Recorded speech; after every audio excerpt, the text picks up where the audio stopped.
તો આજે તો અમે પહોંચી ગયા સારણપુર. એમાં થયું એવું કે મેં મારી મમ્મીએ સેમ્પીજ કરીને સુરત દાદાના દર્શન કરી અને થોડાક સિનેમેટિક સીન લઈને અમે પહોંચી ગયા સારણપુર. સારણપુર પહોંચીને અમને બધાને થઈ ગયું થોડુંક અમથું કન્ફ્યુઝન કે કયા મંદિરમાં જાવ ને. તો પછી અમને ખબર પડી ગઈ કયા મંદિરમાં જાવ ને. પછી અમે કરી લીધા કષ્ટભંજન મહારાજના દર્શન અને દર્શન કરીને પછી અમે બીજા ઘણા બધા મંદિરમાં પણ દર્શન કરી લીધા. અને મંદિરમાં બહાર નીકળ્યા નહીં ત્યાં બે ખડના હરણ દેખાણા હોય અને હરણ જોઈને પછી અમે ગયા સારણપુરની શોપમાં વિઝિટ કરો. ખાલી જોવા જ ગયા હતા, અમે કાંઈ લીધું નહીં. પણ એક વસ્તુ લીધી, એ અમારી મિરર સેલ્ફી.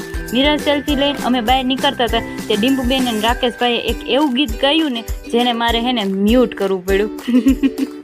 પછી હું કરી લીધા હનુમાન દાદાના દર્શન અને કરી લીધા ફોટોશૂટ અને પછી રીલ શૂટ કરવાનું થોડું કાંઈ બાકી રાખી દે. રીલ શૂટ કરીને અમે પહોંચી ગયા સારણપુરની બજારમાં. બજારમાં રાકેશભાઈ કંઈક એવું બોલી ગયા તો બસ હવે 1 મિનિટમાં જ મારે આવું કેટલું કહેવું. એટલે આનો ફૂલ વિડીયો આપણી ચેનલમાં આવી ગયો તો